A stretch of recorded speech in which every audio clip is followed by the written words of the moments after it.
And to give you a visual of what that crank pulley tool is, it's this guy right here. It's actually a harmonic balancer. It absorbs the vibrations and the harmonics that the engine causes so that you're not shaking everything around. So while I'm giving my brain a second to think about what else I need to disconnect on that intake manifold as far as the vacuum hoses and things, I think there's a couple down below. I wanted to take a second to go ahead and get the crank pulley off, and let me show you the tool I'm using. And I'm going to put the link down in the description of where I got it. So this plate here is what the tool is, and it's got 2 bolts that come with it that go into threaded holes in the crank pulley itself. And then it has a 1/2 inch spot for a 1/2 inch pry bar, and then a 3/4 inch spot as well. Bolted onto the crank pulley, then you put a long handle pry bar there, and you lodge it against the ground or the chassis of the car. And then you want another long handle. This is my big heavy duty 600 foot-pound torque wrench, and I'm just using it to get the crank bolt off. So you use something to get the crank bolt off, and then one there to hold the actual pulley in place. And you do the same thing in reverse to get the necessary torque onto the bolt. I think it's 330, 340 foot-pounds of torque, give or take. So now I've got it cracked loose. I'm going to go ahead and take this off. We'll put this guy away, and we'll get the crank bolt out.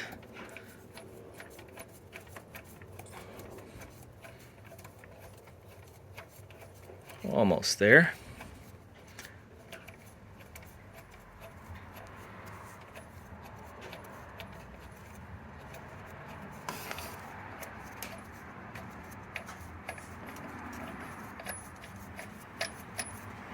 So you need a 30mm socket to get this guy out, and I think some of the new crank bolts, if I remember right, they're 32mm. So make sure you're aware of what you're purchasing and putting on there after the fact. So that's loose and that's out of there. I'm going to unbolt this crank pulley tool and put it away in my toolbox for safekeeping for next time. And we'll move on to the next step.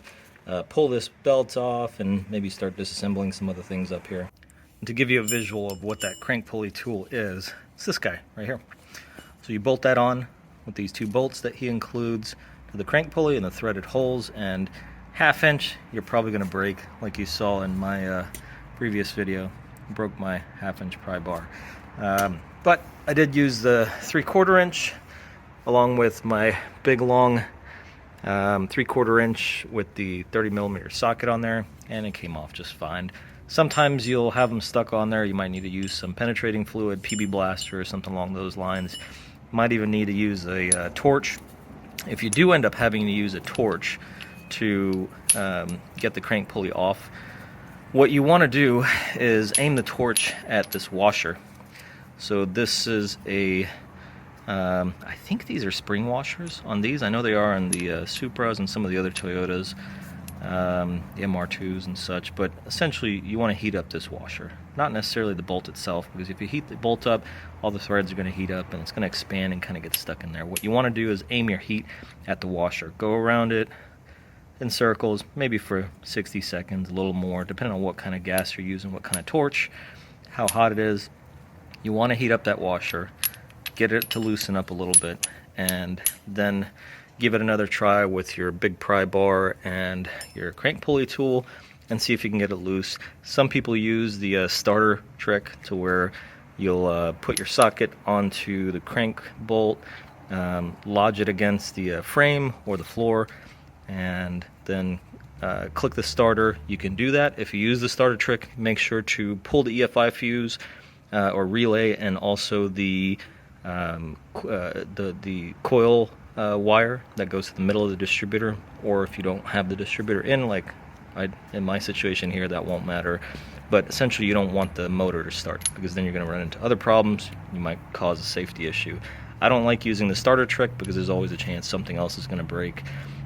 But if you have to, as a last resort, you can always go that route as well. The user on the I Hate Mud forum that makes these, I think his name was CPACruiser, if I remember correctly. I'll put a link down in the description to his thread where you can contact him and order it. Very affordable, good to have in the toolbox if you ever work on these trucks. because it's always going to be a pain in the butt to get these crank pulleys off. So we got that off. Let's go ahead and clean up some of the other parts and get moving. I'll also put a link down in the description to the Amazon listing where I bought my 3/4 inch impact sockets. They're very inexpensive and they have worked for me for a few years now with no problems. None of them have cracked or anything. They go all the way from 38 millimeter down to 24 millimeters, so it's going to give you a wide array that you can use on all sorts of different things. And I'll also put a link in the description for the Amazon listing. I buy a lot of stuff on Amazon. I hate going to the store and dealing with the lines and things. I got more important things to do. So I'll also put a link in the description for my torque wrench, big long handle torque wrench. I think it goes up to 600 some odd pound-feet of torque. So it's the correct size you need for the 1FCFE and a lot of the larger motors. And then also this 48-inch pry bar. You're going to need both of these as well as you're taking things apart, particularly the crank pulley on this motor. Got that AC belt cut off. Again, I'm not reusing these, and it's easier to just cut them than deal with all the disassembly, especially since we're pulling all that stuff anyway. It doesn't make sense to pull the tension off just to pull the brackets and the pulleys off. I got the crank pulley off as well. There it is right there. Whenever you pull the crank pulley off, check the condition of the rubber. The crank pulleys are two-piece. There's the inside piece, and then there's the outside piece that drives the belts. And there's a rubber dampener that sits in between those. It's actually a harmonic balancer, not necessarily a pulley. It's called a harmonic balancer. And that name comes from the fact that it absorbs the vibrations and the harmonics that the engine causes so that you're not shaking everything around on the crank and everything else that's attached to it. So make sure to check the condition. I usually just dig my nail into the rubber a few places, make sure it's still pliable and not hard. If it is rock hard, you want to replace it. This one's still pliable. I bet it's been replaced at some point. This truck has 250,000+ miles on it.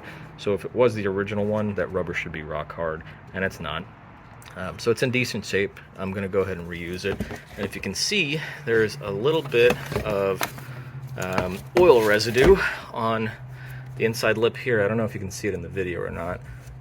There is some oil residue there, so that's a definite yes on whether the front main seal is leaking or not. So it's a good thing we're doing the front main seal and the oil pump cover, O-ring gasket, and all of that stuff, because there definitely is an oil leak there. All right, I took enough of a break from the intake manifold. I'm going to go back to it, but after I finish the intake manifold, next I'll be pulling off the thermostat housing, all of the stuff that's attached to that, the coolant neck that comes off the cylinder head, water pump, and all of those pieces. I'm going to try not to get the AC compressor pulled off. There's not a lot of oil gunkiness over there. All the degreaser and the pressure washing I did got most, if not all of that off. And the AC and everything works well, so I don't want to discharge it just to move that around. The idler pulley down there, I don't know if you can see it here. It does have a little bit of wobble to it. Not much. The bearings aren't grinding. But I am going to go ahead and replace it since we're already in here. The compressor clutch bearings seem fine. There's not really any wobble to it. So I'm not going to touch that one, but that pulley will be replaced. The other idler pulley that went over here, that's being replaced as well.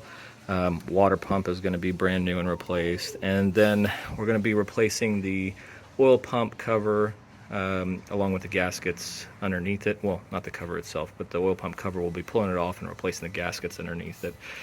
And then the crank pulley we'll reuse since it's in good shape. But then the oil front main seal, we'll be replacing this front main seal as well, which is right here. It's still pliable, but the oil is definitely leaking. If I rub my finger along the bottom, I don't know if you can see that or not, there's definitely oil in there. And between that main seal, the oil pump cover, the valve cover gasket, and then the distributor O-ring, I think that's where the majority of our oil leaks are up front here. That should take care of just about everything. And then on this side, we've got a handful of different coolant leaks from different connection points here, and we'll be replacing all of those gaskets and O-rings and the water pump and the thermostat as well.